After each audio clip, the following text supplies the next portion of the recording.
So I just want to go over a couple of things about this machine so that when you get it inside of your facility, you can put it to use immediately. The charger, it's an older transformer style, but there's nothing wrong with it. It works just fine. It's currently wired for single phase, so 240 single phase. It doesn't matter which one of these you hook up to either one and then just ground it, and it'll power up and it'll be fine. Now it will begin charging immediately upon plugging the forklift into this.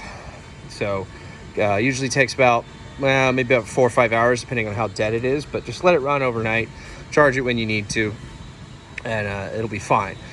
Now on charging once a month, maybe more depending on how often you use it, you're going to want to hook the watering tool up to it, and so that you plug into here. So the idea is you'll plug this into water, get this ready to roll, and then when you plug it into the battery, these little red balls will start moving. They'll spin because there's water flowing through them. As soon as they stop spinning, disconnect it. Push this button and it'll disconnect it, and it'll be full of water. So you don't have to pull it out and do cell by cell balancing. This spider, water spider as they call it, runs through every cell and fills them up. Now if you didn't have that, what you'd have to do is to take each side out. The battery is actually sitting on rollers, and you can, with another forklift, move it this side. There's another one of these panels on the other side. Move it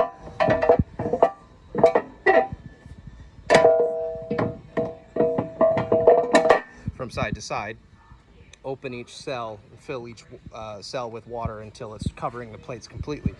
But watering tool, no big deal. We changed a bunch of stuff recently. The handle's new, the wheels are new, the caster on the back and then the driver on that side are new. The front ones could probably do with a change in a little while, but it's not urgent. The only other bit of maintenance is inside of this panel that you'll have to do somewhat regularly. So there's a 3/8 socket capped head screw here and here, and then this whole panel will slide open so you can get to your motors. This one to the left here is your travel motor. This one is responsible for moving the machine forward, backward, all the rest of it. And up here is the brake, so that if you let go with your left foot, the machine will come to a stop. That's this brake clamping down. But you have a set of 4 motor brushes. There's one here, another one here, another one there, and another one on the back side. And these are dual brushes. Now, there's quite a lot of life left on these. So, and unless you're traveling miles per day, these are gonna last a very, very long time. Now, this motor is your master hydraulic pump motor. This controls your hydraulic steering, your lift, your tilt, all the other hydraulic functions. And this one you actually pretty regularly will need to change brushes depending on how much you use it. And just like this one, there are 4 because it's a bipolar DC motor. So you have one here, one there, another one back here, and another one back here on this side. And in order to get to them, this rubber urethane panel needs to come off. So there's a little 9/16 bolt, might be 1/2 inch, either way. There's one here, there's one up behind here. You have to take this plastic cover off to get to it. It's not too big of a deal. You can change these brushes in a half hour. It's really not that big of a deal. And 3 of them are going to be included with the machine. You'll need 4, but occasionally one will wear down more than the other one. Like this one tends to wear faster than the rest of them. Never figured out why. It doesn't really seem to cause a problem, and it just keeps on working. So the one thing I would encourage you to be careful of is dropping these bolts, because you can drop one, it can go straight down into the motor. So what I like to do is, while I'm playing with this bolt, I'll stuff a rag in here so that if I accidentally drop a bolt, I have an opportunity to rescue it before it falls into the motor. But either way, it's pretty simple maintenance. It's not that bad. Show you basic operation.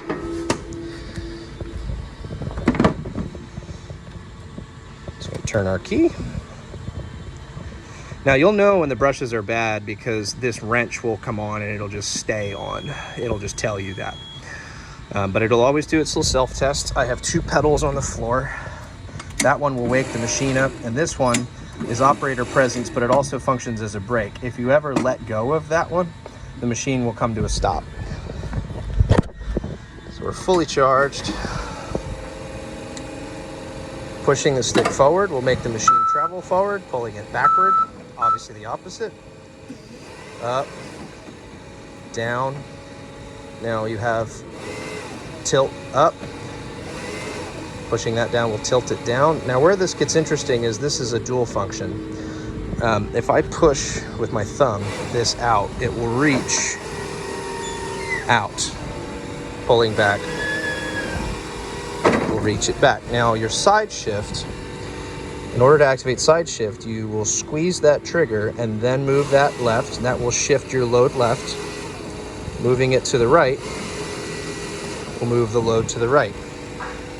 It will become much more intuitive the more you use the machine.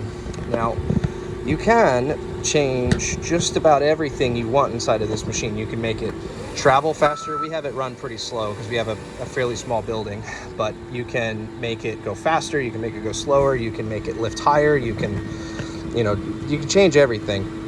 We had it electronically limited to 150 inches to not poke a hole in our roof. But it'll lift over 200.